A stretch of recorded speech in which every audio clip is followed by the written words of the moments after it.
ಪ್ರವಾದಿ ಯೆರೆಮೀಯನ ಗ್ರಂಥದಿಂದ ವಾಚನ. ಅಧ್ಯಾಯ 31, ವಚನಗಳು 31ರಿಂದ 34 ತನಕ. ಸರ್ವೇಶ್ವರ ಹೇಳುವುದನ್ನು ಕೇಳಿ. ನಾನು ಇಸ್ರಾಯೇಲ್ ವಂಶದವರೊಂದಿಗೂ ಯೆಹೂದ್ಯ ವಂಶದವರೊಂದಿಗೂ ಒಂದೇ ಒಡಂಬಡಿಕೆಯನ್ನು ಮಾಡಿಕೊಳ್ಳುವ ದಿನಗಳು ಬರುವವು. ಈ ಒಡಂಬಡಿಕೆ ನಾನು ಅವರ ಪೂರ್ವಜರನ್ನು ಕೈ ಹಿಡಿದು ಈಜಿಪ್ಟಿನಿಂದ ಕರೆದು ತಂದಾಗ ಅವರೊಡನೆ ಮಾಡಿಕೊಂಡ ಒಡಂಬಡಿಕೆ ಅಂಥದ್ದಾಗಿ ಇರುವುದಿಲ್ಲ. ನಾನು ಅವರಿಗೆ ಯಜಮಾನನಾಗಿದ್ದರೂ ಆ ನನ್ನ ಒಡಂಬಡಿಕೆಯನ್ನು ಅವರು ಮೀರಿ ನಡೆದರು. ಸರ್ವೇಶ್ವರನಾದ ನಾನು ಹೇಳುತ್ತೇನೆ ಕೇಳಿ. ಆ ದಿನಗಳು ಬಂದ ಮೇಲೆ ನಾನು ಇಸ್ರಾಯೇಲ್ ವಂಶದವರೊಂದಿಗೆ ಮಾಡಿಕೊಳ್ಳುವ ಒಡಂಬಡಿಕೆ ಹೀಗಿರುವುದು. ನನ್ನ ಧರ್ಮಶಾಸ್ತ್ರವನ್ನು ಅವರ ಅಂತರಂಗದಲ್ಲಿ ಇಡುವೆನು, ಅವರ ಹೃದಯದ ಹಲಗೆಯ ಮೇಲೆ ಬರೆಯುವೆನು. ನಾನು ಅವರಿಗೆ ದೇವರಾಗಿರುವೆನು, ಅವರು ನನಗೆ ಪ್ರಜೆಯಾಗಿರುವರು. ಒಬ್ಬನು ತನ್ನ ನೆರೆಯವರನ್ನು ಕುರಿತು ಅಥವಾ ಅಣ್ಣ ತಮ್ಮಂದಿರನ್ನು ಕುರಿತು ಸರ್ವೇಶ್ವರನನ್ನು ಅರಿತುಕೋ ಎಂದು ಬೋಧಿಸಬೇಕಾಗಿರುವುದಿಲ್ಲ. ಚಿಕ್ಕವರಿಂದ ಮೊದಲುಗೊಂಡು ದೊಡ್ಡವರ ತನಕ ಎಲ್ಲರೂ ನನ್ನನ್ನು ಅರಿತುಕೊಳ್ಳುವರು.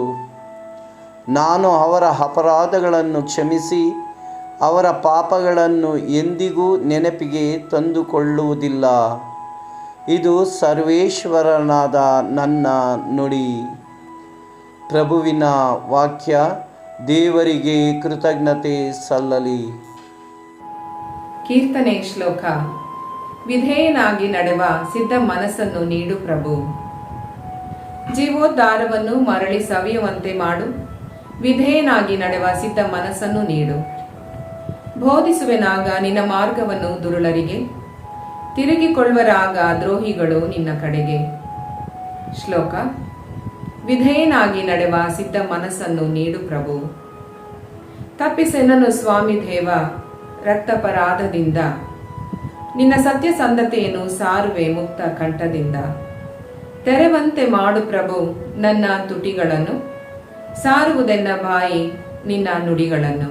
ಶ್ಲೋಕ. ವಿಧೇಯನಾಗಿ ನಡೆವ ಸಿದ್ಧ ಮನಸ್ಸನ್ನು ನೀಡು ಪ್ರಭು. ಬಲಿ ಅರ್ಪಣೆಯಲ್ಲಿ ನಿನಗೊಲವಿಲ್ಲ, ದಹನ ಬಲಿಯಿತ್ತರೂ ನಿನಗೆ ಬೇಕಿಲ್ಲ. ಮುರಿದ ಮನವೇ ದೇವ ನಿಲ್ಲುವ ಯಜ್ಞವು, ನೊಂದು ಬೆಂದ ಮನವನಾಥ ಒಲ್ಲೆಯನನು. ಶ್ಲೋಕ. ವಿಧೇಯನಾಗಿ ನಡೆವ ಸಿದ್ಧ ಮನಸ್ಸನ್ನು ನೀಡು ಪ್ರಭು. ಘೋಷಣೆ. Hallelujah, hallelujah. ಆತನ ಕರೆಗೆ ಕಿವಿಗೊಟ್ಟರೆನಿತೋ ಒಳಿತು. ನೀವಿಂದೆ ಕಲ್ಲಾಗಿಸಿಕೊಳ್ಳದಿರಿ ಹೃದಯವನ್ನು ನಿಮ್ಮ ಪೂರ್ವಜರಂತೆ.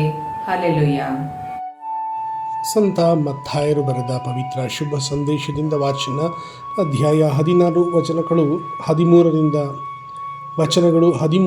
23ರವರೆಗೆ. ಆ ಕಾಲದಲ್ಲಿ ಯೇಸು ಫಿಲಿಪ್ಪನ ಸೆಸರೇಯ ಎಂಬ ಪ್ರಾಂತ್ಯಕ್ಕೆ ಬಂದರು. ಅಲ್ಲಿ ತಮ್ಮ ಶಿಷ್ಯರನ್ನು ಉದ್ದೇಶಿಸಿ, ನರಪುತ್ರನನ್ನು ಜನರು ಯಾರೆಂದು ಹೇಳುತ್ತಾರೆ ಎಂದು ಕೇಳಿದರು. ಅದಕ್ಕೆ ಶಿಷ್ಯರು, ಸ್ನಾನಿಕ ಯೋಹಾನ ಎಂದು ಕೆಲವರು ಹೇಳುತ್ತಾರೆ, ಮತ್ತೆ ಕೆಲವರು ಎಲಿಯನು ಎನ್ನುತ್ತಾರೆ. ಯೆರೆಮೀಯನು ಅಥವಾ ಪ್ರವಾದಿಗಳಲ್ಲಿ ತಾವೂ ಒಬ್ಬರು ಎಂಬುದು ಇನ್ನೂ ಕೆಲವರ ಅಭಿಪ್ರಾಯ ಎಂದು ಉತ್ತರ ಕೊಟ್ಟರು. ಆಗ ಯೇಸು, ಆದರೆ ನೀವು ನನ್ನನ್ನು ಯಾರೆನ್ನುತ್ತೀರಿ ಎಂದು ಪ್ರಶ್ನಿಸಿದರು. ಅದಕ್ಕೆ ಪೇತ್ರನು, ಅಭಿಷಿಕ್ತರಾದ ಲೋಕೋದ್ಧಾರಕ ತಾವೇ, ಜೀವಸ್ವರೂಪರಾದ ದೇವರ ಪುತ್ರ ತಾವೇ ಎಂದನು. ಅದಕ್ಕೆ ಪ್ರತ್ಯುತ್ತರವಾಗಿ ಯೇಸು ಹೀಗೆಂದರು, ಯೋನನ ಮಗ ಸಿಮೋನನೇ, ನೀನು ಧನ್ಯ. ಈ ವಿಷಯವನ್ನು ನಿನಗೆ ಶ್ರುತಪಡಿಸಿದ್ದು ನರಮಾನವ ಶಕ್ತಿ ಅಲ್ಲ, ಸ್ವರ್ಗದಲ್ಲಿರುವ ನನ್ನ ಪಿತನೇ. ನಾನು ನಿನಗೆ ಹೇಳುತ್ತೇನೆ ಕೇಳು. ನಿನ್ನ ಹೆಸರು ಪೇತ್ರ. ಈ ಬಂಡೆಯ ಮೇಲೆ ನನ್ನ ಧರ್ಮಸಭೆಯನ್ನು ಕಟ್ಟುವೆನು. ಪಾತಾಳ ಲೋಕದ ಶಕ್ತಿಯು ಅದನ್ನು ಎಂದಿಗೂ ಜಯಿಸಲಾರದು. ಸ್ವರ್ಗ ಸಾಮ್ರಾಜ್ಯದ ಬೀಗದ ಕೈಗಳನ್ನು ನಿನಗೆ ಕೊಡುವೆನು. ಇಹದಲ್ಲಿ ನೀನು ಏನನ್ನು ಬಂಧಿಸುತ್ತೀಯೋ ಅದನ್ನು ಪರದಲ್ಲಿಯೂ ಬಂಧಿಸಲಾಗುವುದು. ಇಹದಲ್ಲಿ ನೀನು ಏನನ್ನು ಬಿಚ್ಚುತ್ತೀಯೋ ಅದನ್ನು ಪರದಲ್ಲಿಯೂ ಬಿಚ್ಚಲಾಗುವುದು. ಅನಂತರ ಯೇಸು ತಮ್ಮ ಶಿಷ್ಯರಿಗೆ, ತಾವು ಅಭಿಷಿಕ್ತರಾದ ಲೋಕೋದ್ಧಾರಕ ಎಂಬುದನ್ನು ಯಾರಿಗೂ ಹೇಳಕೂಡದೆಂದು ಕಟ್ಟಪ್ಪಣೆ ಮಾಡಿದರು. ಯೇಸು ಸ್ವಾಮಿ ತಮ್ಮ ಶಿಷ್ಯರಿಗೆ, ನಾನು ಜೆರುಸಲೇಮಿಗೆ ಹೋಗಬೇಕಾಗಿದೆ. ಅಲ್ಲಿ ಸಭಾ ಪ್ರಮುಖರಿಂದಲೂ ಮುಖ್ಯ ಯಾಜಕರಿಂದಲೂ ಧರ್ಮಶಾಸ್ತ್ರಿಗಳಿಂದಲೂ ಕಠಿಣವಾದ ಯಾತನೆಯನ್ನು ಅನುಭವಿಸಿ ಮರಣಕ್ಕೆ ತುತ್ತಾಗಿ 3ನೇ ದಿನ ಪುನರುತ್ಥಾನ ಹೊಂದಬೇಕಾಗಿದೆ ಎಂದು ಅಂದಿನಿಂದಲೂ ಒತ್ತಿ ಹೇಳಲಾರಂಭಿಸಿದರು. ಇದನ್ನು ಕೇಳಲಾಗದೆ ಪೇತ್ರನು ಯೇಸುವನ್ನು ಪಕ್ಕಕ್ಕೆ ಕರೆದು, ಪ್ರಭು, ಹಾಗೆನ್ನಲೇಬೇಡಿ, ನಿಮಗೆಂದಿಗೂ ಹಾಗೆ ಸಂಭವಿಸದಿರಲಿ ಎಂದು ಪ್ರತಿಭಟಿಸಿದನು. ಆದರೆ ಯೇಸು ಪೇತ್ರನತ್ತ ತಿರುಗಿ, ಸೈತಾನನೇ, ತೊಲಗಿಲ್ಲಿಂದ, ನೀನು ನನಗೆ ಅಡೆತಡೆ, ನಿನ್ನ ಈ ಆಲೋಚನೆ ಮನುಷ್ಯರದ್ದೇ ಹೊರತು ದೇವರದ್ದಲ್ಲ ಎಂದರು. ಪ್ರಭುವಿನ ಶುಭ ಸಂದೇಶ. ಕ್ರಿಸ್ತನೇ ನಿಮಗೆ ಸ್ತುತಿ ಸಲ್ಲಲಿ.